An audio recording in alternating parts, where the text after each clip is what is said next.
no, not at all. When I grow up, damn. I'm messing with you. Mike, they started short jokes. It wasn't even a short joke. You sit down, they didn't even know. Nah, it wasn't even a short joke. So stop coming to these comedy shows if you're not planning on being a comedian. No. What you're trying to say is be funny. Right. Be funny. Like, there's no point of talking about this if you're not going to be funny. You're just venting. Go to a therapist. Right. I think truck driving is an honorable profession. But here's the thing. Why is nobody saying it though? 100% in. Yeah. You can't have to do this. You have to be all the way in wanting to do it. You just said, I wanted to ask one the other day. I feel like some people feel like certain subjects in comedy should be off limits. Almost like being at a barbershop or a beauty salon, how certain subjects should not be touched on. And you just mentioned that, so you feel like there's certain subjects should not be touched on? Well, I don't want Hey people... everyone, and welcome to another episode of Sips and Giggles Live. Make some noise for yourself tonight. Yes.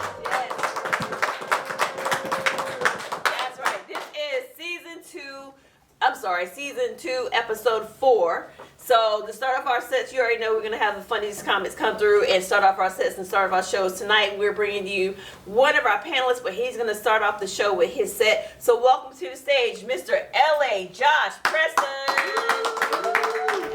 Yeah, my name is Josh. I didn't know it was a white name. I didn't know because there's plenty of black Joshes in the world. But okay, we'll just go as it is. Man, it's bad enough that I get called. I'm not blackety black as they call myself. You know what I'm saying? It ain't even because I have a wallet chain. It's not even because of that. You know the real reason why they don't think I'm black? I wear Timbs.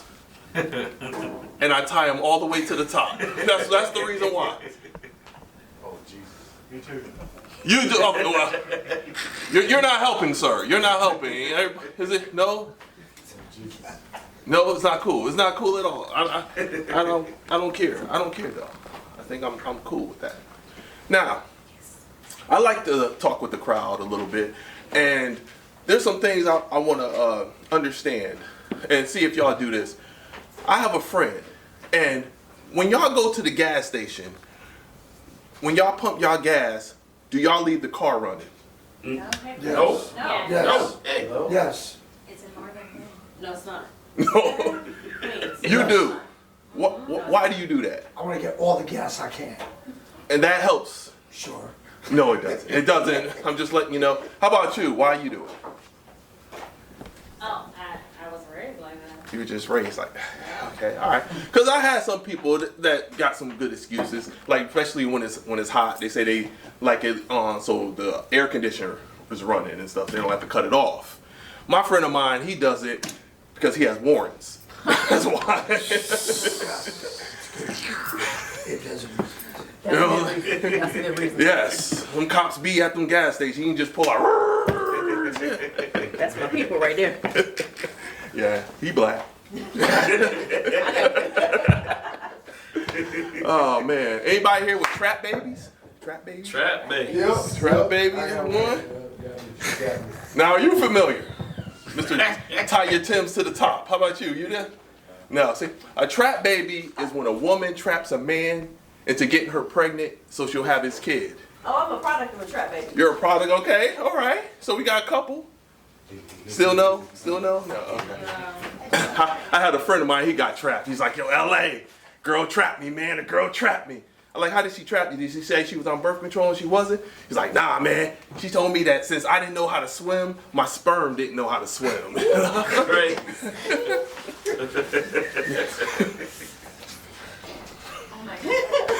So it couldn't get Dave to get her pregnant. I told him that is the dumbest thing I ever heard in my entire life. I don't even know who was dumber. Was it him who believed that if he didn't know how to swim, his sperm didn't know how to swim? Or was it her who wanted a baby by a man who believed that if he didn't know how to swim, his sperm didn't know how to swim? Oh, man.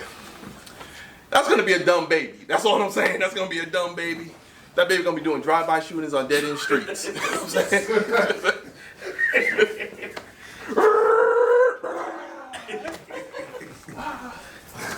I'm trapped. Trapped, baby. He's trapped. I like talking about people I don't like. Oh.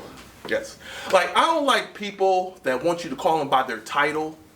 Oh my goodness. I was at a grocery store one time, and there was a woman I haven't seen since high school. I was like, hey, how you doing, Betty Johnson? She like, oh, it's Dr.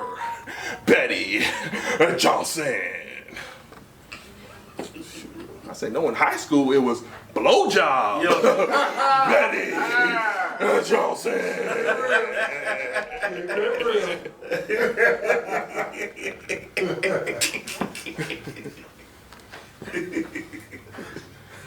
You must be a head doctor. I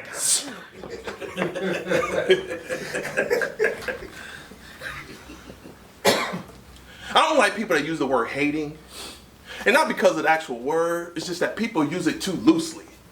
Like I had another friend of mine, he's like, yo, LA, they hating on me, man, they hating on me. I was like, why they hating on you? He's like, cause I got this brand new car. I was like, oh shoot, he got a brand new car. I went and looked, man, this dude got a Kia Soul. I'm like, no. No, nobody's hating on you because you driving a Kia Soul, all right? Shoot, you can't even pick up prostitutes in a Kia Soul. You be like, hey baby, how you doing? She's like, hey, how you doing?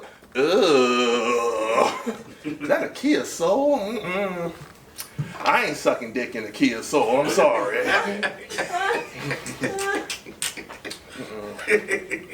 Call me when you get a Nissan Altima. I don't know what it is about you women. Y'all love some Nissan Altimas. Whew. Especially the gray ones. And you know, sometimes you see a guy driving a Nissan Altima. That's her car. You don't believe me? Look in the back seat. A trap baby. Right there in the back seat. I just don't like Kias. I'm gonna be honest, I just don't like Kias. I don't like Kias, the car, nor the women. No, I don't. I dated 3 Kias in my life. I dated a Kia, a Mug Kia, and a Lug Kia. Yeah, and they were all Kia card. Every last one. Crazy. This ain't no Nissan Altima. I'll tell you how bad Kias are. DMX, he had a song called What They Really Want. He named 46 women he was with. Not one of them name was Kia. Not one. Not one. Look at y'all thinking, oh, there was Brenda. No, there's no Kias, no. About 3 kids. Yeah, he even had a Karen. He had a Karen, 3 Kims, even a girl named Cookie. Right. Met her in an ice cream parlor. Yeah. I think they were taping Empire at that time.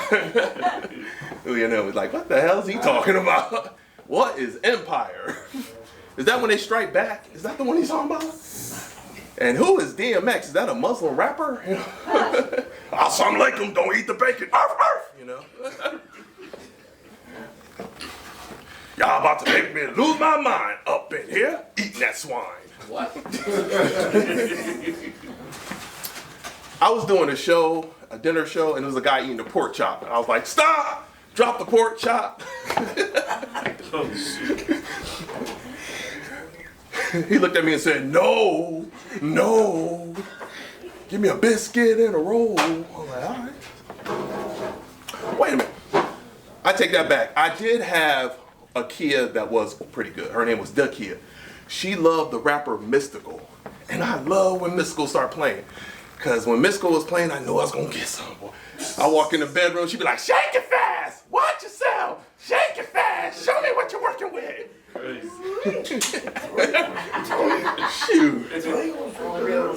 I started acting like Mystical. I was like, get on the floor. The man right here. You're right, the man right here. We be getting into it. She like, oh, you keep bumping me against the wall. I was like, girl, I'm trying to make you say, na. Woo. One time, she was giving me head. She gave me that good head like Betty Johnson. And I accidentally bust one in her hair. I'm like, oh, yeah. Ooh. She's like, you got it in my hair. You got it in my hair. I was like, it ain't my fault. It ain't my fault. Should have moved, bitch, and got out the way. Yeah, that was back in the day. Now I'm 50 now, and I can't skeet like I used to, boy. Remember, now when I come, it's like, you ever seen a baby spit up? Yeah. Yeah, sometimes it's chunky like it too. It's That's an STD. yeah, nah, they told me I gotta drink more water. That's what they told me, because too much of that Hennessy. Thank y'all very much. Hey, Josh Preston, appreciate it. Thank you. Y'all give it up for Josh. LA Josh Preston. That last part about baby throw interesting to people like myself. I'm gonna have to put that to the test for somebody. But I'm more of a cougar. I don't do the old men, so we can't do none of that. I just You don't do any old man. No. I tried once before, and then I went on a date with someone, and he pulled a magnifying glass out on our date to see the menu. Oh. I would never do that again. I would never. All the flashlights on your phone, you pull a magnifying glass out to see the menu. And not, that's just one guy though. You That's that bull crap. That's what that is. So you might say, yeah. That's the voice right there. All right. So tell us about yourself, who you are, where you're from. My name is L.A. Josh Preston. I'm from Bridgeport, Connecticut, but I now live in Roanoke, Virginia. I've been coming back to comedy it's been 4.5 years. I started back in '93 and I did it for like 8 years. Okay. Because of kids and marriage and stuff, I had to stop, because you can't be a father and a husband on the road all the time. So I had to choose, and I choose family. That's what I always tell people. I always choose family over anything. So I started doing family. So went family. Now my kids are grown and stuff, and I think my wife now trusts me going on the road. She trusts me now, and so I'm back on it. Okay. All right. Well, that's good. Now the total was what? That was, you said 8 prior to and 4 now. Right. Okay, so about 12 years worth. That's good stuff. Good stuff. All right. I'm also going to bring up my second panelist as well, so we can have these conversations together. We don't have to be as redundant. So with that being said, we're also going to bring up our second comedian for tonight, Mr. Dennis V. No, all right. So go ahead and introduce us. Let us know who you are and what's going on. Dennis V. I'm from Bronx, New York. Okay. Made my way down here through the military. I've been doing comedy for 3 years and a few months. Okay, so total of 3 years. Yeah. Fantastic. I did not know that. I thought you were like a little bit seasoned in there. That's a huge compliment. Thanks. Yeah. Okay, keep going. I apologize. Go No, ahead. you're good. I was always a funny guy. When I was in seminary, I wanted to be a priest. So I was in seminary for 6 years, and that's where humor kicked in. We're not gonna skip past that. So you were in seminary school. So you originally wanted to become A priest, a yeah. priest. Yep.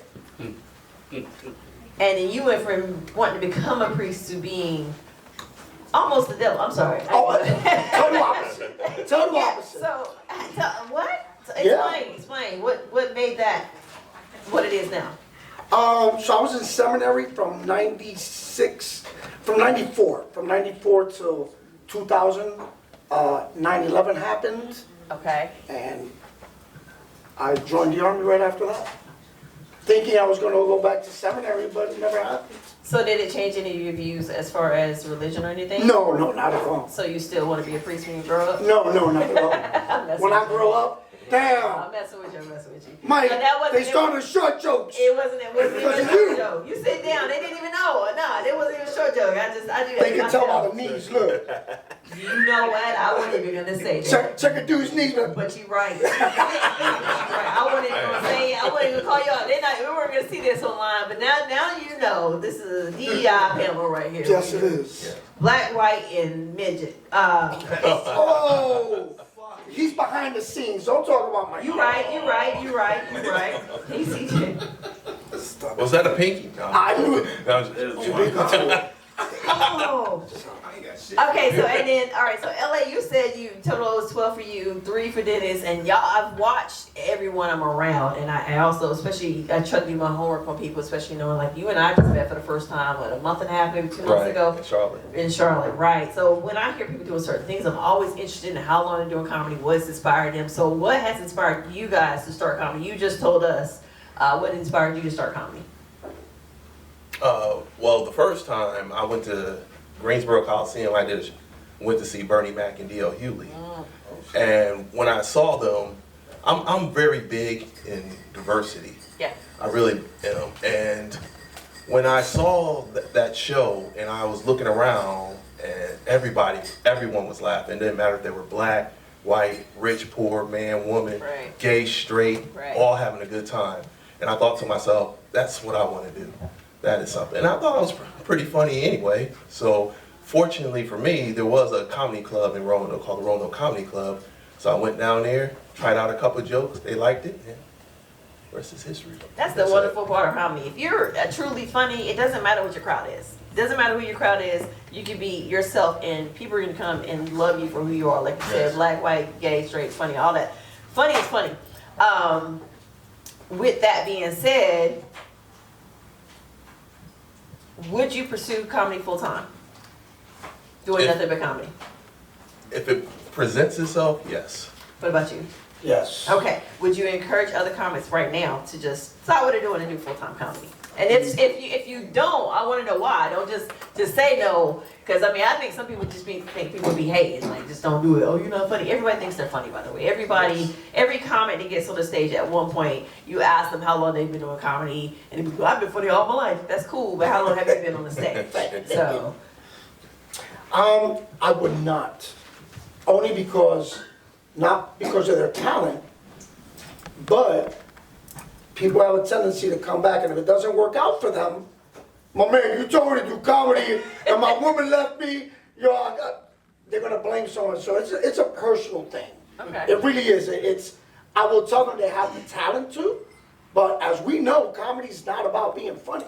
right, it should be. It started out to be that way, and Yeah. you should be able to get to any audience. But now, and you kind of, I always touch on that. I kind of hate that now the art of comedy has been taken away from social media.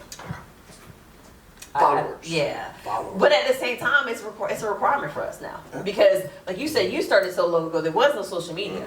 And you just had to be funny. And of course, you saw the greats doing it live, and they still were able to fill audiences without social media. Right. So, like, with that being said, what do you guys think about your current role in social media right now? And how do you feel about the comics that are making it via social media? Okay. Well, I like to go back to the original one about about people doing comedy. If you really want to do comedy, you have to be 100% in. Yeah. You can't half do this. You have to be all the way in, wanting to do it. And what I've seen in a lot of comedy is that people are doing comedy because they think they have to do comedy to say, I won't say mean things, but to say things that they shouldn't be saying. I've seen so many times comedians come in here, they do their little political spill, religious spill, or whatever, and then I don't think there's a place in comedy for that as well. But they say because of free speech, this is just comedy and stuff. So you wait. So you want to, and I know you about to say something. I want us to just have this conversation. I want to be funny, but I want at the same time. I do want to know what you just said. I wanted to ask one the other day. I feel like some people feel like certain subjects in comedy should be off limits. Almost like being at a barbershop or a beauty salon, how certain subjects should not be touched on. And you just mentioned that. So you feel like there's certain subjects should not be touched on? Well, I don't want people touching it and trying to say they're just doing comedy. Because there's some people that'll come on stage and they're doing a political rant. They're not even doing comedy. So stop coming to these comedy shows if you're not planning on being a comedian. No. What show. you're trying to say is be funny. Right. Be funny. Like, there's no point of talking about this if you're not going to be funny. You're just venting. Go to a therapist. Right. You could talk about, and we've seen comedians, you got to be smart about it. Right. That's where the talent comes in. Right. When you see a comedian go into, I'm going to be obvious, when you see a white comedian go into a black room, and they talk about what they're not supposed to, but they do it in such a way that it's smart, and they get the crowd. You can talk about anything if you know how to talk about Exactly. it. Don't go up there like you say, just go up there and do homophobic jokes or racist jokes. There's gotta be an art to that. Bring the funny. To that The whole bring the point funny. is we all see it. We all have an opinion, but your opinion as a comic is supposed to bring out the irony of it. That's why it's so funny. Like, you know, there's some comics, even locally, there's a few of them. I will give credit where credit is due. Ryan is the most awkward white guy, serial killer we know, but he has a way of making certain jokes. Now, some of them he just be like, I think some jokes, he need to go to jail. It's a miracle he hasn't yet. Right, no, really, that's white privilege. And then there's some jokes that just be like, you just have no choice but to laugh, because the irony of it is like, you know what, you're right. Like the one, I think he does one about sheets in the South. It's like, don't we think we had enough problems with sheets in the South? And it's something of that nature, but his delivery and everything makes it perfect for him, funny for us as black people. Okay. Yeah, so it works for some now, and I think Dave Chappelle is a perfect example of that. Dave Chappelle go there, and his rants are turned into, it's not, I apologize, not rants. His sets are technically rants perfected. Yeah. Yeah. I love that. I love that for him, But you know? he's had decades of practice. Right, and that's what people fail to see, though. Yeah. You know, people see him do that, and then we got open micers that'll come and be like, Yeah. I think our president is orange because I don't like him.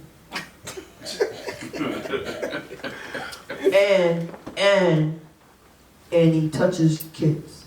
And that's it. Like, you're not funny with, like, none of that matters. Like, I think personally our president should go in the history books for being the first president with dementia and autism. So I think, you see what I'm saying? Like, it's stuff like that I can say. It's true. Allegedly. Allegedly. Yeah, that's what they said about my ex-husband. You want crack? Allegedly, you know. Who am I to judge? But so we all agree, like, you wouldn't just like, yeah, you know what, you should go do comedy full time. Have you ever seen a comic that's been doing comedy for like 16 years and like, I'm gonna go full time? And you'd be like, you're not gonna go to the house. We don't talk about Fight Club. No, this is safe for that. Talk about it. I want to hear it because I want people You know, to listen and to the podcast and be here's the like, thing. I'm brand new at this. I'm relatively new. yes, same. And there have been comics that I share the stage with, and I'm like, you've been doing this for how long? Right. And we're here at Spanky's Bar. Bro, I think truck driving is an honorable profession. But here's the thing. Why is nobody saying it though? You know, No one is saying the it. comedy scene is horrible for not normalizing the truth. I apologize for me interrupt and introduce you to Aisha, the owner of the Laugh Company, also the owner of the Closet Exchange. If you come to my stage, I will tell you. That shit I'm trash. gonna either give you an option. Either you want to learn it will help you, or you just know that we're gonna roast you for the remainder of the session. And that's how you learn about comedy. And that's how it should be. But most people think, oh, you They learn. don't. They come out, they're like, oh man, good set. No, You it's know, not. I had a close friend that used to do that every time. Good set. Was it really? But I had a close friend that just so happened to be in this room, and I ain't even called Tim out, but I had a close friend that used to do that every time. And I think because Tim be trying to get everybody in heaven, he be trying to pray for everybody. So he be like, good set. I'm like, where was the set? It wasn't in the room with us. But I mean, maybe the set was in the room, but was the good in the room with us? Because I want to know. I've only been doing this for officially 6 years, technically, right? But if you, like people say, you don't count the COVID year. Well, I hit stage towards the end of COVID, so we count that. My debut was COVID pre-day. So after I did my little debut thing, the next day we got shut down. All right, so technically on stage, we'll say 4 years. But I'm counting COVID, so 6, okay? 6. With that being said, there have been so many times I wanted to hear the true feedback. Now, I know you did good. No, I went up. You know when you do good. I know. I know when I bite it up there, and I tell it don't even come with that No, bullshit. you know when you bomb, but like Yeah. sometimes I'm really super hard on myself. Like really hard. There's times where I just feel like I hear the laughter, I hear the roars, and I'm like, yeah, I could have did better. So I second guess and I go back and I watch I have them record if I can't record. I don't have so much memory on my phone is sick. I watch every set. How can I do better? What can I say? So I don't know, because I'm my own worst critic. But I also, it's the silence of the audience, and you think you killed it, right? some people just ignore the fact the audience is not laughing. Right. Y'all still gonna look at him and be like, hey, my man, Gazette. Yeah. Well, I'm very truthful. That's why when I do open mics, only like 4 people show up to do open mics. Because you're too truthful? Yeah, in the beginning, man, everybody That's the open mic he goes to. everybody used to come to the open mics, and when they hear, "Are you all right?" That usually be my thing, or that was something. Now, how many open mics have you been to in this area? Let me put it like that. I know you haven't really So been in mine too much. I used to go to a lot of open mics. That's what I want to hear. I used to go to a lot of open mics, and there was only a handful that were really productive because they give you the feedback.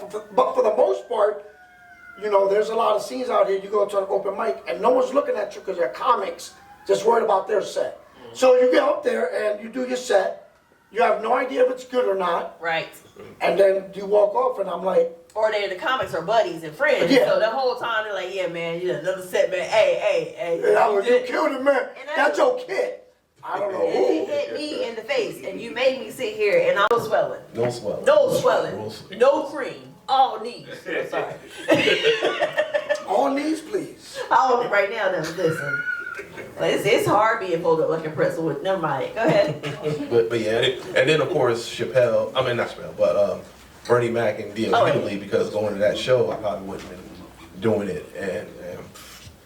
And I also give props to Dave Chappelle because he gave me real good advice when I started doing comedy. I went to DC with Chris Thomas. He was doing the Bad Boy comedy. Yes. And- Thomas. Shout out to And then Chappelle used to always come and do, you know, just open mics and try to work on his craft.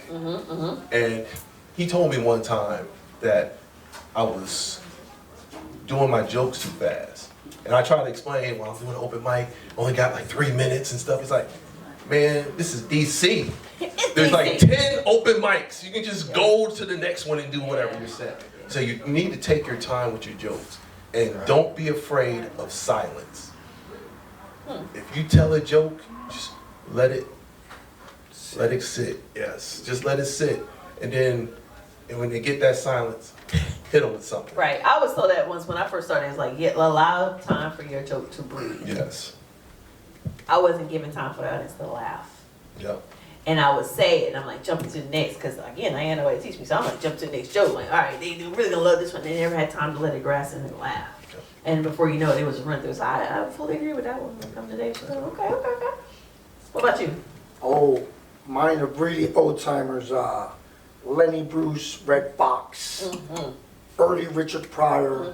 It's okay. We all He say didn't get the damn he old. Yeah, that's fine. I got the damn we old. We didn't I get that, said though. we, if She you said missed that. we. See Oh, that, we. maybe you a This little is the older. senior panel. No, maybe you a little older. He missed all that. And I'm just turn it up. Turn your STFU. hearing That's all I'm gonna do aids. right now. STFU.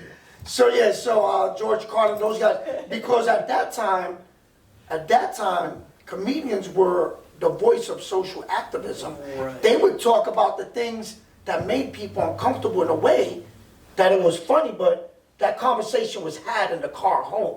But that's what we started with this Yeah, conversation. That's exactly. what needs to happen. But people are missing that. They're just ranting, and they don't have a point behind their rant. But the reason why the greats are the greats because they said what you were thinking. They said what needed to be said. They said it with a lesson and teaching you. They also said it to a point where you had to laugh. It's like, dang, we are stupid for voting for him. Exactly. And they did it in such a way that it wasn't just a rant. Right. You know, right. and They made you think. They They do. made you think on every aspect of what you were dealing with, even if it was just whether it's political or not. Bill Cosby. I love his stand up from the beginning because number one, he's clean and it's hard to be clean. Sinbad, Bill Cosby, I feel like not hard to be clean. I say that bad, but it, for as long as they have and the amount of people they have. Sinbad did an entire island. He did a special entire island and had the whole island laughing. That means you can bring your kids, your family, and you still get that funny. That is a genius. yeah. Bill Cosby has one to this day. It's one of my favorites about getting drunk, and it still made me think like, why do we get drunk? Yes, it feels good, but he has a stand-up set about we really be poisoning ourselves when we fight this. We wait all weekend to terrorize our body, and we celebrate it. because we don't want the job terrorizing our body during the week. I think it's comedic genius. So stuff like that, yeah, I love seeing that. It's old school comedy, and they would say stuff that we didn't really think about, but we do all the time. Bring that back. Yeah. Like, bring real comedy back, because nowadays the comedy. Well, there's a lot of different factors. Number one, it's a generational thing where people just aren't reading books either. Yeah, true. Everything they're learning, every comedian of a certain age has the same set. Oh my God, it's so hard today. Oh my God, I was on Tinder. I got you. That's Yeah. all. Yeah. Stay off of social. Open a book. Yeah. And when you talk to them about things that happened in the past, they're like, "Well, I didn't know that one." Bro, life goes beyond those 15 seconds Right. on TikTok. You gotta do both though. You still gotta be social media. Yes, you do. Yeah. And I almost died trying to stay alive. This is crazy work. Now I'm not saying it. I'm not saying it in a cocky way because I know as a semi-new comic, I know this is a work to be done. I still know I'll try new sets and stuff, but I appreciate y'all to be honest with the people. Like, you know what? When you work on that, it's gonna be great. Mhm. How do you tell people that they do well? Like, let's say it was a show, right? Right. And we all know we've had shows that we've bombed before or whatever. You're not a good comic, you ain't never bombed before. Simple as that. Right. So if you watch the comics bomb on stage on a paid show, how do you respond to that? On a paid show, Paid show. I tell them, I always go, there's a reason why I booked you. Oh. And sometimes people just think that they know me or whatever, that they can just go up and, most of the time, the reason why they bomb is because they try out new material. True. And when they get off the stage, there's one I told them, why didn't you do this joke? Why didn't you do this joke? Why didn't you do this? Oh, I wanted to try. I'm like, you getting paid for this. Right. I mean, I'm paying you to be funny. I'm not paying you to do open mic, especially in Roanoke. No one knows you in Roanoke. All your jokes are new. Stop acting like your old jokes are old and you want to try something new. No, do your old jokes because they're new here. So, and just if people do their jokes that works, they'll be fine on a paid show. Yeah. I think people bomb because they try to do something new. I also think that people don't get that guidance prior to. What about you? What do you say to someone who has just bombed on a paid show? So I've seen it. Number one, sometimes the lineup, they don't fit in that lineup. Sometimes you gotta know how to book a show. Where is my clapper when You can't, Yeah. no, like legit, you can't book friends. You gotta book talent. Shows gotta escalate every time. And if you do, if you're gonna book someone different, they better be a smart comic. They better bring a different perspective. They better, you gotta know how to book the show. And then there are shows where everyone's just not doing good. For some reason, there's a crowd, they just decide.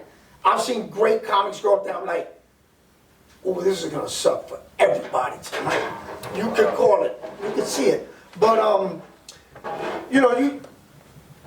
I had a comic walk off the stage because I paid him for a show and his set wasn't going well. And he walked off the stage 15 minutes early.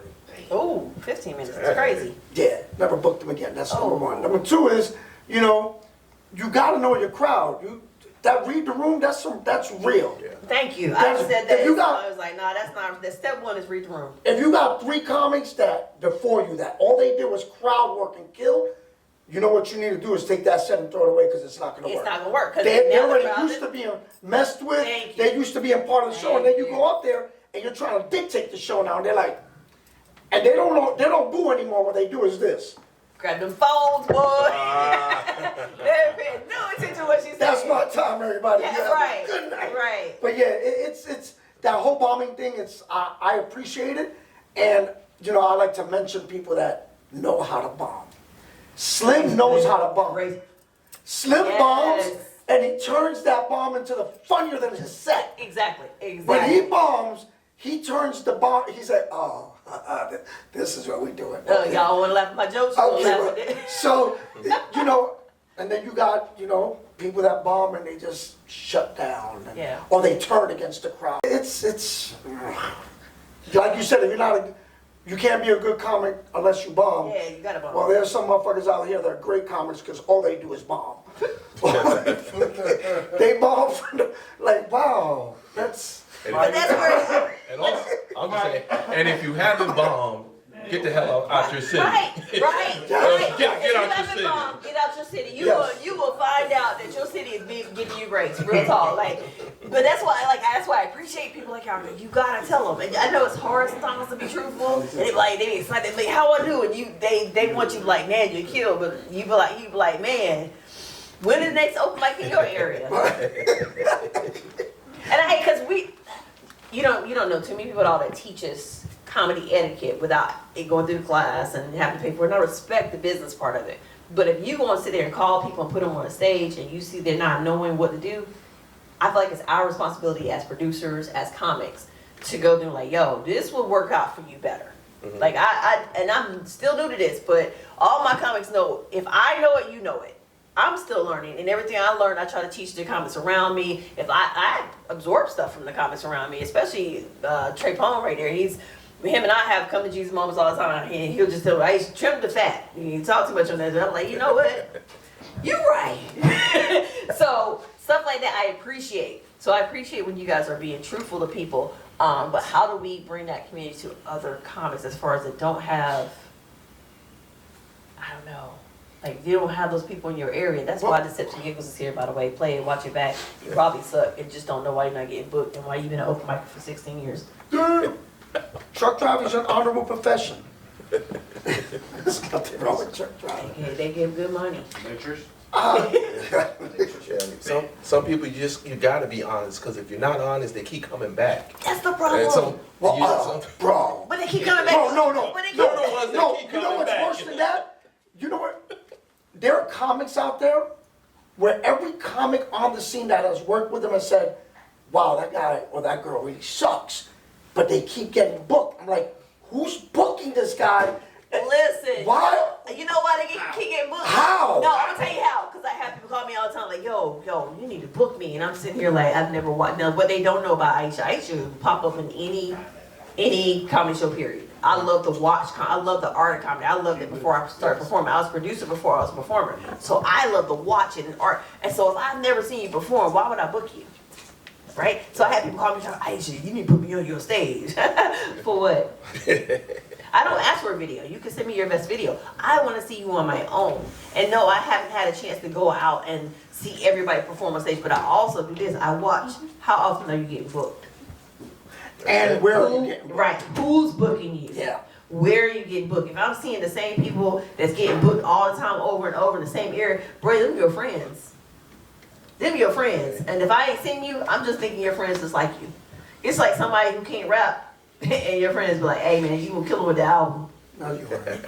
Get comfortable telling your friend that they need to go start working for H&R Block. I'm just saying, like, something gotta give. So But we've also we're in this weird space where if you're too honest, Nah, you ostracize yourself. no, niggas is soft and they feeling That's what it is. And That's what it is. If you get enough soft motherfuckers, then suddenly you're the asshole. Right? Comedy's not a sport for soft people. It shouldn't be. So you can't be in the game of comedy and have your feelings on the sleeve because you're gonna get on that stage and you're gonna catch the wrong room. You're gonna catch a room in Atlanta where they're like, nigga, get up the stage.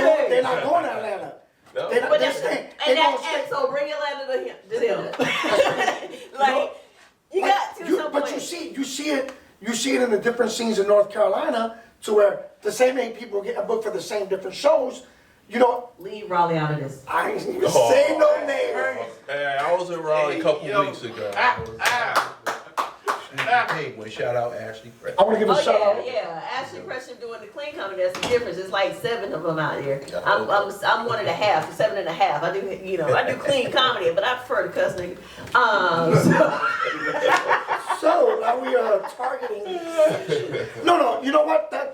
But it happens everywhere. It happens everywhere. It happens here. I mean, so look, I try to guide as much as possible. I tell my boys this, they know this. And number one, I want people to know the ones that they don't think they know. And I tell like my mentee Mike, everybody knows him and I work together one-on-one. And I'm like, no, we can't book the same people because number one, the redundancy, nobody wants to come. Why? It's just like dating someone. If you dating someone that everybody have been with, why would you want to date them? Ha ha! Welcome to the scene. Exactly. And I also tell them, like, you gotta be, even as a comic, you gotta be selective over the stage you take. You do. Not everywhere that has a plug and a mic is conducive to comedy. Just because they offer you a stage don't mean you Don't can do. take it. I turned down more gigs than I've taken, tell you. Yeah, same. For the when I first started, I turned down a lot of different gigs because I'm like, I just didn't feel like, I felt like you just booking me because you heard me, I'm a comic, and you can throw me up there, and now you got me in a room full of druggies. You know what I'm talking about. Ayo, I've been in a room that's not, and you got me in a room that's not ready for comedy. That's the worst. I hate ambush comedy. Man, you got me in a room that's not ready for comedy. You got me in a room that's just got me here because you got a comic online, and my comedy style may not fit your room. Yeah, no, I've done shows in places where people, it's restaurants mostly. They're looking around and they're like, oh, who are these people? Why are they talking while Why? we're trying to have a I'm conversation? trying to eat chimichangas. Trying to eat some tacos up in here. And this guy's talking about cum jokes. It's not, it ain't gonna work. Did Jimmy know that you were gonna have this? 'Cause I brought my kids.